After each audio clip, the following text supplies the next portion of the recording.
Next topic हम आज start कर रहे हैं the timing of cost and benefit. ठीक, ये आपको थोड़ा सा कथा कहानी की तरह ज्यादा लगेगा। मतलब सुनने वाली चीज ज्यादा है एंड इसके ऊपर जो क्वेश्चंस आते हैं वो छोटे छोटे आते हैं केस स्टडीज टाइप में, कि अगर ऐसा होगा तो क्या होगा, मतलब डिसीजन क्या होना चाहिए। देखो, डिफरेंट टाइप ऑफ कंजम्पशन में ना उस पर आने वाली कॉस्ट के टाइमिंग एंड उससे मिलने वाले बेनिफिट के टाइम अलग अलग हो सकते हैं। ठीक है, कुछ केसेस में कॉस्ट एंड बेनिफिट के टाइमिंग्स में स्मॉल डिले होता है। ठीक है, जैसे मान लो मैंने स्टारबक्स में गया, ठीक है जी, मैं स्टारबक्स में जाता हूं, एक अपने लिए कॉफी ऑर्डर करता हूं, देखो कितनी अमीरी है। ठीक है, ये सिर्फ मैंने समझाने के लिए एग्जांपल लिया है, इतना अमीर नहीं हूं मैं कि स्टारबक्स में जाके कॉफी पीऊंगा। जो प्लेजर मुझे कॉफी पीकर मिलनी थी, जैसे ही मैंने पे किया उन्होंने मेरा नाम नोट किया। ठीक है, जैसे ही मैंने पे किया, बिलिंग करवाई, उन्होंने मेरा नाम नोट किया और उसके बाद मैं जाके बैठ गया, मुझे आवाज लगाएंगे। एंड अक्सर आपने देखा होगा कि जब आप देखते हो ना कि उसके ऊपर ग्लास के ऊपर आपका जो नाम लिखा होता है हमेशा ना उल्टा सीधा लिखा होता है। मतलब जो आप बोलोगे ना, स्पेलिंग हमेशा गलत होंगे, वो मतलब एक मार्केटिंग उनकी टेक्निक है, वो हमेशा ही ऐसे गलत लिखते हैं। मतलब आप सोचो कि अगली बार जाएंगे तो अगली बार फिर जाओगे कि अब देखते हैं मेरा नाम क्या लिखते हैं वो। चलो उन बातों को हम छोड़ते हैं। तो मैंने बोला कि स्टारबक्स में जाकर मैंने कॉफी ली, कैश पे किया, मतलब कॉस्ट आ गई। अब बेनिफिट कितनी देर बाद आएगा? 2-4-5 मिनट के बाद बेनिफिट आ जाएगा। तो जो प्लेजर मुझे कॉफी पीकर मिलनी थी वो पे करने के थोड़े टाइम के बाद ही मिल गई। बट सभी जो कंजम्पशन डिसीजन होते हैं ना, उसमें कॉस्ट एंड बेनिफिट इंस्टेंटेनियस नहीं होते, यानी कि एक के बाद एक नहीं होते। कॉस्ट लगने और बेनिफिट मिलने में ना there is a possibility of time difference. ठीक है, पॉसिबिलिटी ऑफ टाइम डिफरेंस। जैसे मान लो कॉस्ट एक बार आ गई बट बेनिफिट लगा था कुछ महीने तो या सालों तक मिलेंगे। मैंने टीवी खरीदा मैंने 5 साल पहले, आज तक चल रहा है घर में। इसका ना कॉस्ट एक बार आई थी बट उसके बेनिफिट मेरे जब तक टीवी खराब नहीं हो जाता तब तक मिलते रहेंगे। That can be 3 year, 4 year, 5 year. Car खरीदी, उसकी यूजफुल लाइफ 10 साल है। तो कार खरीदना मैं एक्सपेक्ट कर रहा हूं, मतलब मैं इसमें एज्यूम कर रहा हूं कि मैंने कैश डाउन पे कार खरीदी है, कि कॉस्ट भी मेरी वन टाइम लगी है, कॉस्ट मेरी बार बार नहीं जा रही है। क्योंकि अगर ईएमआई में पैसा जाएगा तो वो फिर कॉस्ट भी बार बार लग रही होगी। तो कार मैंने वन शॉट में पैसा देके खरीदी है। ठीक है, मैं इंस्टॉलमेंट में विश्वास नहीं रखता। अब जो उसका बेनिफिट मिलेगा मुझे आने वाले 10 सालों तक, या कार जब तक खत्म नहीं हो जाती, जो भी पहले होगा। हो सकता है कि उससे पहले ही मैं कार चेंज कर लूं, या मैक्सिमम 10 साल तक मुझे बेनिफिट मिलता रहेगा। मैंने मोबाइल फोन खरीदा, आज से 3 साल पहले खरीदा था, आज तक चल रहा है। वन शॉट में 1 लाख रुपए दिया था और उसके बदले में मुझे लगातार हर उसका बेनिफिट मैं उठाता जा रहा हूं। This is called intertemporal choice. ठीक है, इसी तरह हो सकता है कि बेनिफिट अभी मिल जाए। ठीक है, बेनिफिट अभी मिल जाए बट कॉस्ट फ्यूचर में आएगी। कैसे? मैं कहता हूं कि बंदा है जो सिगरेट या अल्कोहल लेता है, तो इमीडिएट बेनिफिट एंड कॉस्ट तो है ही। सिगरेट के लिए पैसे दिए, उसने सिगरेट दी, आपने पी ली, आप कॉस्ट भी हो गई और इमीडिएट बेनिफिट भी आपको मिल गया। मैं फिर से बात कर रहा हूं, आप बोलोगे नुकसान हो रहा है, तो यूटिलिटी एंड यूजफुलनेस में फर्क होता है। यूटिलिटी आपको मिल रही है क्योंकि आप में जो कीड़ा था सिगरेट पीने का, जो तलब लग रही थी, वो तो आपकी सेटिस्फाई हो गई ना। ठीक है, उसका नुकसान क्या है वो हम बात कर ही रहे। बट कुछ कॉस्ट ऐसी भी हैं इस पूरे प्रोसेस में, सिगरेट या अल्कोहल लेने में, जो फ्यूचर में आएंगी। हेल्थ लॉस, जब 10 साल के बाद आपको डॉक्टर बोलेगा कि यस बस आपके लंग्स तो बहुत वीक हो चुके हैं, अल्कोहल एक्सेस में लेने की वजह से आपका लिवर जो है इतना डैमेज हो चुका है। तो ये सब जो कॉस्ट हैं ऐसी हैं जो फ्यूचर में आने वाली हैं। यानी इमीडिएट कॉस्ट भी थी, इमीडिएट बेनिफिट भी था, बट साथ ही कुछ फ्यूचर में भी कॉस्ट आई, जिसको कि हम हेल्थ लॉस की फॉर्म में कह सकते हैं। एक रैशनल पर्सन के लिए इन सभी डिसीजन में इंटरटेम्पोरल डिसीजन मेकिंग जरूरी हो जाएगी। ठीक है, कि मुझे क्या करना चाहिए। तो अगर हम बात करें कि ऑप्टिमम कंजम्पशन विद इंटरटेम्पोरल चॉइस क्या होगा, यानी कि एक बंदा, एक रैशनल कंज्यूमर कितना कंज्यूम करेगा। ठीक है, तो स्टैंडर्ड इकोनॉमिक थ्योरी जो है ना, वो ये मान के चलती है कि most people are impatient most of the time. Most people are impatient most of the time. आप अपने आप को भी देख लो। ठीक है, तो वो किसी भी कमोडिटी का कंजम्पशन ना इमीडिएटली करना चाहेगा, ना कि उसके लिए वो वेट करेगा। ठीक है, यानी कि अगर ऑप्शन दी जाए ना कि अभी कंजम्पशन करना है या 2 दिन बाद या 10 दिन बाद करना है, तो वो कहेगा कंजम्पशन अभी करना है। बट उसकी जब कॉस्ट देने की बारी आएगी ना, तो वो कहेगा यार क्या मैं 2 दिन बाद पैसे दे दूं, या वो क्रेडिट कार्ड से शॉपिंग करेगा। ठीक है, जैसे मैं आपसे पूछूं कि आज सपोज संडे है, मैंने तुम्हें 1000 रुपए देने हैं, वो मंडे मॉर्निंग सुबह 10 बजे भी दे सकता हूं मैं तुम्हें, या चाहो तो मैं ट्यूसडे को भी दे सकता हूं। ठीक है, मंडे मॉर्निंग भी दे सकता हूं या ट्यूसडे को दे सकता हूं। तो आपका और मोस्टली आप जैसे सभी लोगों का जवाब क्या होगा? जवाब सीधा आएगा जी मंडे को दे दो। अब ट्यूसडे को 1000 का नोट बंद थोड़ी हो जाएगा, क्योंकि ये थोड़ी हम कह सकते हैं कि जी आपको पता है कि मंडे 8 नवंबर 2016 है और मोदी जी शाम को कहेंगे भाई और बहनों आज रात ठीक 8 बजे के जो ठीक रात 12 बजे के बाद जो है ये 500 और 1000 के नोट लीगल टेंडर नहीं रहेंगे। ऐसा कुछ नहीं है अभी। ठीक है, हम 2022-23 के अंदर हैं अभी, तो इसलिए 1000 के नोट की तो बात ही नहीं हो रही। मैंने 1000 रुपए देने की बात की है, मैं 500 के 2 नोट भी दे सकता हूँ, 100 के 10 नोट भी दे सकता हूँ। सो डीमोनेटाइजेशन का सवाल यहां पर नहीं है। बट फिर भी मैंने बोला जी मंडे को 1000 रुपए दे सकता हूं या ट्यूसडे को दे सकता हूं, तो बताओ कब लेना चाहोगे। ठीक है, तो आपने बोला जी मंडे को दे दो। अब हम इस इम्पेशेंस, इसका मतलब क्या है, आप इम्पेशेंट हैं, आप चाहते हैं जो बेनिफिट मिलना है ना अभी के अभी मिल जाए। ठीक है, वो तो मैंने मंडे सुबह की चॉइस दी थी, नहीं तो आप बोलते अभी दे दो ना। ठीक है, आपका एक जवाब होता कि अभी क्यों नहीं दे रहे, मंडे तक वेट भी क्यों करवा रहे हो। तो अब इस इम्पेशेंस को समझने के लिए हमें यह देखना होगा कि ये डिसीजन हम ले कब रहे हैं। क्योंकि आप मंडे को पैसे चाहते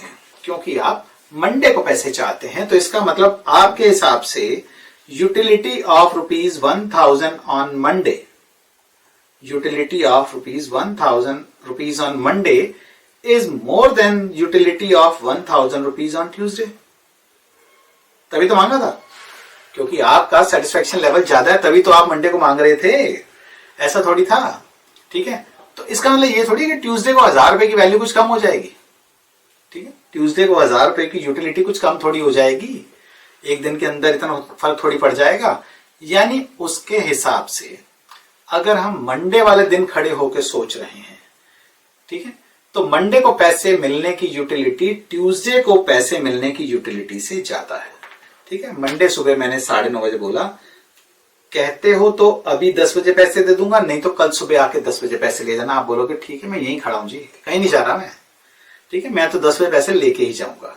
यानी कि मंडे को पैसे मिलने हो अगर, तो मंडे को पैसे मिलने की यूटिलिटी आपको ट्यूसडे को पैसे मिलने से ज्यादा है। बट अगर मान लो मंडे बीत चुका है, मैंने बोला मंडे शाम को, मैंने कहा आपको, ठीक है, ऑफिस से निकल रहे थे, मैंने बोला यार मैंने तो चॉइस दी थी, तुम्हें मंडे सुबह ले लो या ट्यूसडे सुबह ले लो। तो कहता अभी दे दो। मैंने कहा नहीं, मैंने बोला था मंडे सुबह 10 बजे दूंगा आपको या ट्यूसडे सुबह 10 बजे दूंगा। कहता फिर कल सुबह ही ले लेंगे हम। तो अब ट्यूसडे वाले दिन अगर सुबह आके मैं बोलूं कि भैया मैंने सोचा था कि तुझे मंडे वाले दिन 1000 रुपए दे दूंगा या ट्यूसडे वाले दिन 1000 रुपए दे दूंगा, तो ट्यूसडे को खड़े होकर सोच रहे हो तो क्या होगा? तो आपको यूटिलिटी ऑफ ₹1000 ऑन ट्यूसडे अब क्या मंडे से ज्यादा यूटिलिटी दे रहा है या कम दे रहा है? पहले तो आपको यूटिलिटी ऑफ ₹1000 ऑन मंडे ज्यादा यूटिलिटी दे रहा था, इसका मतलब ट्यूसडे की यूटिलिटी कम थी। बट अब जो है, क्योंकि मंडे बीत चुका है, अब क्योंकि मंडे बीत चुका है, इसलिए अब आपके लिए 1000 रुपए मंडे को मिलते या 1000 रुपए ट्यूसडे को मिल रहे हैं, आपको यूटिलिटी उसकी सेम मिल रही है। ठीक है ना। यानी कि आप किस पॉइंट पे खड़े होके सोच रहे हैं उसके अकॉर्डिंग होगा कि आप उसकी यूटिलिटी को क्या वैल्यू देंगे। अगर मंडे वाले दिन खड़े होकर सोचेंगे तो आपको मंडे को पैसे मिलना ट्यूसडे की बजाय ज्यादा यूटिलिटी देगा। जब आप ट्यूसडे को खड़े होकर सोचेंगे तो अब आपके लिए बराबर है, क्योंकि मंडे में तो जाके लिया नहीं जा सकता पैसा। तो अब आपके लिए क्या है, हाँ मंडे को मिल जाते तो भी एक ही बात थी, आज मिल रहे हैं तो भी एक ही बात है, तो मुझे तो कोई फर्क पड़ता ही नहीं है। आपके पास मतलब अब आप अच्छा बनने की कोशिश करेंगे, क्या फर्क पड़ता है, एक दिन से मुझे क्या फर्क पड़ जाएगा, आपके पास पड़े हैं पैसे, मेरे पास पड़े हैं, क्या फर्क पड़ता है। ठीक है। अब जैसे मान लो एक मूवी को फर्स्ट डे फर्स्ट शो देखना हो, ठीक है, अभी मूवी पठान आई, सुबह 8:15 बजे का शो हम देखने पहुंच गए। ठीक है। दैट डजंट मीन इतने वेले हम, क्योंकि 11 बजे से काम था। ठीक है, 11 बजे से काम था, तो इसलिए सुबह 8:15 बजे वाला शो ही पॉसिबल था देखना। So first day first show देखना, सेकंड शो देखने पर प्लेजर उतना ही होगा। ठीक है ना। फर्स्ट डे फर्स्ट शो देखना हो या सेकंड शो देखना हो, मूवी का मजा तो उतना ही आने वाला है। पर हमें लगता है कि फर्स्ट डे फर्स्ट शो की बात ही कुछ और है, and we will call the real fan. ठीक है। के जैसे सलमान भाई के फैन हैं या शाहरुख खान के जो फैन है, तो हम ही रियल फैन कहलाएंगे अगर हम फर्स्ट डे फर्स्ट शो देखने जाते हैं। ठीक है। अगर भाई 2 महीने की वेट कर लो ना, तो OTT पर फ्री में आ जाएगी, जो 200 रुपए लगा के आए ना वो भी नहीं लगेंगे आपके। ठीक है। तो भी आदत वही है कि we are impatient most of the time. हम चाहते हैं कि जो स्वाद लेना है ना वो अभी के अभी मिल जाए, उसके लिए हमें वेट ना करना पड़े। ठीक है। आपने अक्सर देखा होगा कि Amazon पर सेम डे डिलीवरी के लिए लोग एक्स्ट्रा पे करने को भी तैयार हो जाते हैं। वो ना सब आपके इम्पेशेंट होने का फायदा उठा रहा है Amazon, क्योंकि 2 दिन में फ्री डिलीवरी हो सकती है। मतलब बोला जाएगा आज आपने ऑर्डर किया, शाम तक चाहिए, 90 रुपए या 70 रुपए एक्स्ट्रा दे दो, अगर आपको 2 डेज के बाद है तो डिलीवरी फ्री है। तो 2 दिन में कौन सी तोप चल जाएगी यार। ठीक है। अगर मान लो कोई ऐसी चीज है, हाँ कोई ऐसी चीज है जो हेल्थ वाइज या इमरजेंसी में आप मंगवा रहे हैं, तो हो सकता है आप उसके लिए 70 रुपए या 100 रुपए एक्स्ट्रा डिलीवरी के दे भी दो। बट अगर एक नॉर्मल सी चीज है, कोई बुक मंगवाने 2 दिन बाद पढ़ लोगे, क्या फर्क पड़ेगा, अनलेस कि वो आपकी कोर्स की बुक नहीं है जिसके आपको 2 दिन बाद एग्जाम है। ठीक है। तो आप हो सकता है, और वैसे भी 2 दिन बाद एग्जाम और आज आपको होश आ रही है, तो मेरे हिसाब से तो बुक खरीदनी ही नहीं चाहिए, वो भी खरीद के नुकसान ही कर रहे हो आप, किसी काम की नहीं है वो। बट ये है कि 2 दिन अगर आप वेट कर लोगे कोई फर्क नहीं पड़ेगा। सो वो आपके इम्पेशेंट होने का फायदा उठाते हैं। ठीक है। तो अब जो इम्पेशेंस है उसको हम मेजर कैसे करें। Discounting is used for measuring impatience. Discounting is used for measuring impatience. अब क्वेश्चन ये है कि मंडे को 1000 रुपए मिलना ट्यूसडे के बदले में आपको कितनी एक्स्ट्रा यूटिलिटी देगा। तुमने ये तो कह दिया था कि मंडे को मुझे 1000 रुपए दे दो, ज्यादा अच्छा है ट्यूसडे की बजाय।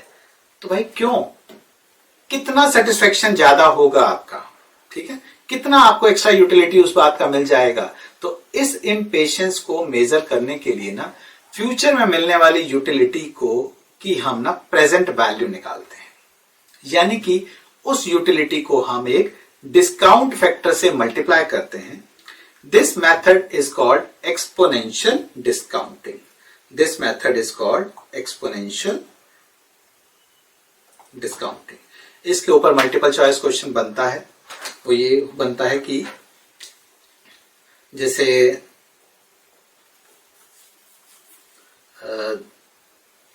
multiplying the future utility or future level of satisfaction by a given factor, given discount factor to get the present value of that utility is called, उसमें ऑप्शन दे दिया जाएगा present value, discounting, exponential discounting। तो exponential discounting is the right answer।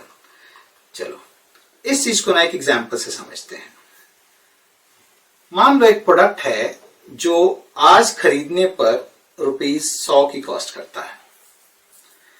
पे आपको अभी करना पड़ेगा। आज खरीदा, ₹100 अभी देने हैं। बेनिफिट उसका फ्यूचर में वन टाइम मिलना है।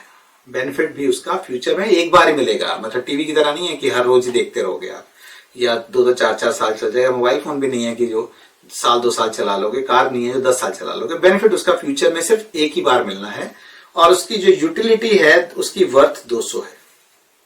ठीक है, वो कब मिलना है? एग्जैक्टली 1 महीने के बाद आपको डिलीवरी होनी है।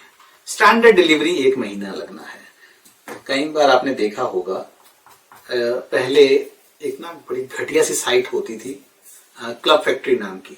उसमें आप ना चीजों का ऑर्डर करते थे, बहुत सस्ती सस्ती आ रही होती थी, बट प्रोडक्ट इतने घटिया होते थे, फोटो इतनी फर्स्ट क्लास फोटो ऐसी होती थी, बंदा कहता था कि हाँ जी इससे अच्छा प्रोडक्ट तो हो ही नहीं सकता। बट जब प्रोडक्ट आता था ना तो आप माथा पीट लेते थे अपना। अब तो बिकॉज ऑफ चाइनीज ऐप होने की वजह से इंडियन गवर्नमेंट ने उसको बंद ही कर दिया है। सो उसमें क्या होता था, आप ऑर्डर करते थे, आपको अप्रोक्सीमेटली 1 मंथ लगता था स्टैंडर्ड डिलीवरी में, क्योंकि वो सारा सामान चाइना से आता था। तो हम बात करें कि आपने एक प्रोडक्ट है जिसकी कॉस्ट आज ₹100 है और जिसकी यूटिलिटी 1 महीने बाद आपको ₹200 वर्थ की है। ठीक है, स्टैंडर्ड डिलीवरी टाइम 1 महीने का है। अब मान लो इन पेशेंट्स को कैप्चर करने के लिए हमने डिस्काउंट फैक्टर ऑफ 0.9 लिया है। इन पेशेंट्स को कैप्चर करने के लिए हमने डिस्काउंट फैक्टर 0.9 का लिया है। तो 1 महीने बाद जो यूटिलिटी ऑफ 200 मिलनी है, उसकी आज की प्रेजेंट वैल्यू क्या हो जाएगी? 200 इंटू 0.9 यानी कि 180 उसकी प्रेजेंट वैल्यू हो जाएगी। तो अब बेनिफिट की प्रेजेंट वैल्यू क्या है? 180 है। बेनिफिट की प्रेजेंट वैल्यू क्या है? 180 है। और कॉस्ट कितनी है? कॉस्ट तो अभी भी 100 ही है। इसका मतलब बेनिफिट की प्रेजेंट वैल्यू अभी भी कॉस्ट से ज्यादा है। तो इसीलिए परचेज करेंगे आप और डिलीवरी का भी वेट करेंगे। ठीक है, अब ये जो ना इम्पेशेंस का level person to person vary करता है। ज्यादा इम्पेशेंट लोगों का डिस्काउंट फैक्टर का वैल्यू स्मॉल होता है, यानी कि उनके लिए जो फ्यूचर में मिलने वाली यूटिलिटी है ना, वो आज की वैल्यू को वो ना कम लेकर चलते हैं। जैसे मान लो वो कहता है जी मेरे लिए तो 1 महीने बाद अगर कोई चीज आ रही है ना, तो मेरे लिए तो उसकी यूटिलिटी 45% ही रह जाती है। तो हमने कहा जी इसकी वैल्यू तो 90 हो गई, 90 हो गई। तो अब वो कहेगा जी बेनिफिट की प्रेजेंट वैल्यू है 90, कॉस्ट है 100, प्रेजेंट वैल्यू ऑफ बेनिफिट जो है that is less than the cost I am paying. मैं नहीं खरीद रहा भाई, 1 महीने बाद ये मेरे किसी काम का नहीं है। आपने आईफोन देखा होगा कि जब आईफोन लॉन्च होता है, ठीक है, तो उस सिचुएशन में लोग लाइनें लगा लेते हैं। मतलब इंडिया में तो खैर बुकिंग होती है, बट बाहर मैंने देखा है कि लोग ना लाइनें लगा लेते हैं। इंडिया में भी जो है जितने एप्पल के रीसेलर्स हैं वो सारे के सारे बुकिंग अमाउंट लेते हैं कि हाँ जी आपको 10 दिन के बाद डिलीवर करेंगे, 15 दिन के बाद डिलीवर करेंगे। तो और अगर मान लो कोई आपका लोकल वेंडर है, एप्पल के रीसेलर तो एक्स्ट्रा चार्ज नहीं कर सकते आपके, कई बार एक्स्ट्रा होता है। जो लोकल वेंडर होते हैं ना, वो क्या करते हैं जी आपको 2000 रुपये फालतू दे दो, आपको हम अभी दे देंगे ये वाला प्रोडक्ट, अभी मंगवा के दे देते हैं। या मुझे याद है MI का फोन, जब फर्स्ट टाइम MI का फोन इंडिया में लॉन्च हुआ था ना, तो अमेजोन पे या फ्लिपकार्ट पे किसी भी सेल पे आया था वो। तो उसमें क्या था कि 1 मिनट के अंदर ही जो था ना सारी यूनिट्स बिक जाती थी। तो जिसने ले लिया। फिर क्या होता था, लोग खरीद के ना, जिसका खरीद लिया जिसने, अब वो क्या करता था, वो उसको जैसे मान लो फेसबुक पे डाल दिया कि मेरे पास बिल्कुल सील पैक जो है फोन है एंड मैं इसको बेचना चाहता हूं, 13,000 रुपए के आसपास फोन था, तो अगर खरीदना है तो DM me on this number. तो अब जैसे मैंने कॉल किया, वो कहता सर 13,500 रुपए लगेंगे। तो उसने सिर्फ क्या किया, मेरी इनपेशेंस, अगर मान लो मैं 1-2 हफ्ते की और वेट कर लेता, जब सप्लाई नॉर्मल हो जाती तो हो सकता मुझे 13,000 में मिल जाता। बट मेरी इम्पेशेंस को उसने क्या किया, उसने उस चीज का फायदा उठाया और मैंने वो फोन 13,500 का लिया। आज की डेट में चलो MI धक्के खा रहा है, बट जब नया आया था तो उस टाइम की बात कर रहा हूं कि ब्लैक में बिका करता था MI का फोन भी। आज भी एप्पल का फोन जो है ऐसा ही जो है, या तो आप वेट करोगे उसके लिए, नहीं तो आपको उसके लिए एक्स्ट्रा कॉस्ट पे करनी पड़ती है। ठीक है, सो मैंने क्या बोला कि क्योंकि अब present value of benefit cost से कम है, तो अब ये जो बहुत ज्यादा इंपेशेंट इंडिविजुअल है ना, वो इस प्रोडक्ट को नहीं खरीदना चाहेगा। अच्छा, अगर ये बेनिफिट 2 महीने बाद या 3 महीने बाद मिलने होते, मैं बोलता हूं चलो इंपेशेंट बंदे की बात ही नहीं करते यार, ठीक है, हम एक नॉर्मल बात करते हैं कि जिसका डिस्काउंट फैक्टर जो है ना 0.9 का ही है, बट अगर ये बेनिफिट एक महीने का डिस्काउंट फैक्टर 0.9 का है, अब ये बेनिफिट 2 महीने बाद 3 महीने बाद मिलना होता, तो उस सिचुएशन में डिस्काउंट फैक्टर हम कैसे निकालते? तो देखो, अगर 2 मंथ होता ना, तो हर मंथ के लिए हम 0.9 ले रहे हैं, तो 2 मंथ के लिए स्क्वायर हो जाएगा, 3 मंथ के लिए 0.9 का क्यूब हो जाएगा, एंड सो ऑन। ठीक है, सो 2 महीने के बाद की अगर बेनिफिट की मैं यूटिलिटी देखूं, 2 महीने के बाद की अगर मैं बेनिफिट की प्रेजेंट वैल्यू देखूं, तो 200 इंटू 0.81 यानी 162 हो जाएगी। अभी भी क्या है, ये कॉस्ट से ज्यादा है, यानी कि 2 महीने भी आप वेट करने को तैयार हो जाएंगे, यानी कि इसको आप परचेज कर लेंगे। तो मल्टीपल चॉइस में इस तरह के क्वेश्चन आते हैं कि कितने महीने के बाद बेनिफिट मिले ताकि इंडिविजुअल इसको परचेज ही ना करे, यानी कि अपना वो परचेज करने का डिसीजन ही खत्म कर दे, बंद जो है कैंसिल कर दे, कितने महीने के बाद डिलीवरी मिले। तो मान लो मैं कहता हूं जी उसको n मंथ के बाद डिलीवरी मिलती है, तो 200 into 0.9 raised to power n जो है वो 100 से जब कम होगा तो खरीदने को तैयार नहीं होगा। ठीक है, अब इसको अगर मैं सॉल्व करता हूं ना, तो से n को मैंने 7 ले लिया, वैसे आप चाहो तो लॉग वॉग से निकाल सकते हो, बट सपोज मैंने n को 7 ले लिया, मैंने हिट एंड ट्रायल से किया कि 0.9 को मैं 0.9 रेज़्ड पावर n को मैं 1/2 यानी 0.5 से कम करना चाहता हूं, तो मैंने 0.9 को मल्टीप्लाई करना स्टार्ट किया कि कितनी बार मल्टीप्लाई करूंगा ताकि वो 0.5 से कम हो जाए। तो मैंने देखा कि 7 बार मल्टीप्लाई करने पर वो प्रेजेंट वैल्यू जो है ना इसकी 0.9 रेज़्ड पावर n 0.5 से कम हो जाएगा। तो n को 7 लेते ही जो बेनिफिट की प्रेजेंट वैल्यू है ना वो 95.65 आ रही है, जो कि किससे कम है, 100 से कम है, यानी कि जो उसकी करंट कॉस्ट से कम है, तो इंडिविजुअल इसको परचेज नहीं करना चाहेगा। ठीक है, तो इस तरह के क्वेश्चन आते हैं कि कितने महीने के बाद बेनिफिट मिले ताकि वो अपना जो परचेज करने का आइडिया है ड्रॉप कर दे। तो जैसे आपने देखा होगा गर्मियों के एंड में सेल में कपड़े लेते हैं, तो उस टाइम तो पहनोगे नहीं आप। अब जैसे मान लो अभी सर्दियां खत्म हुई, मैंने सर्दियों के कपड़े लिए, अब सर्दियों के कपड़े में क्योंकि विंटर तो खत्म हो चुकी है, अब अगर मैं ले भी लिए हैं तो भी मैं पहनूंगा तो नहीं। ठीक है, तो आप पहनेंगे कब, उसको नेक्स्ट ईयर। तो इसलिए क्योंकि बेनिफिट आपको कम से कम 6-8 महीने बाद मिलना है, तो इसलिए आप इन क्लोथ्स को फुल रेट पर तो खरीदना चाहेंगे नहीं। तो 6 महीने का डिस्काउंट फैक्टर अप्रोक्सीमेटली क्या होगा, 50% या 60% का डिस्काउंट फैक्टर होगा। यानी कि हो सकता है कि आपको वो कपड़े 40% में मिल जाए, हो सकता है वो आपको कपड़े 40% डिस्काउंट नहीं 40% पे मिल जाए, इसका मतलब 60% डिस्काउंट पे मिल जाए, तो या 50% डिस्काउंट पे मिल जाए तो 0.5 हो जाएगा, यानी कि 50 से 60% तक की सेल पे मिल जाते हैं। ठीक है, अगर मान लो अभी लेने हैं, मैंने बात की थी समर क्लोथ्स की, तो समर क्लोथ्स मैंने लिए, मैं पहनूंगा कब, मैंने लिए थे समर क्लोथ्स, फॉर एग्जाम्पल मैंने लिए थे समर क्लोथ्स अगस्त की सेल में, और उसके बाद हो सकता है सितंबर का मंथ पहन भी लूं, या से सितंबर मैंने लिए थे और अक्टूबर से सर्दियां शुरू होगी, अब हाफ स्लीव्स की टी शर्ट तो चलने वाली है नहीं। तो उस सिचुएशन में मैंने अब मुझे 6 महीने वेट करना है, सितंबर से लेकर मार्च तक का मुझे वेट करना पड़ेगा। तो अगर अभी लेने हैं विंटर कलेक्शन तो यू हैव टू पे द फुल प्राइस, क्योंकि कॉस्ट भी अभी है और बेनिफिट भी अभी। आज आप खरीदोगे कल आप पहन लोगे, क्योंकि विंटर है और विंटर कलेक्शन आपने ली है। सो अभी यू हैव टू पे फॉर योर इम्पेशंस। ठीक है ना, वहां आपने पेशेंस दिखाई कि मैं 6 महीने बाद पहन लूंगा, तो इसलिए आपको उस चीज के ऊपर डिस्काउंट मिल गया।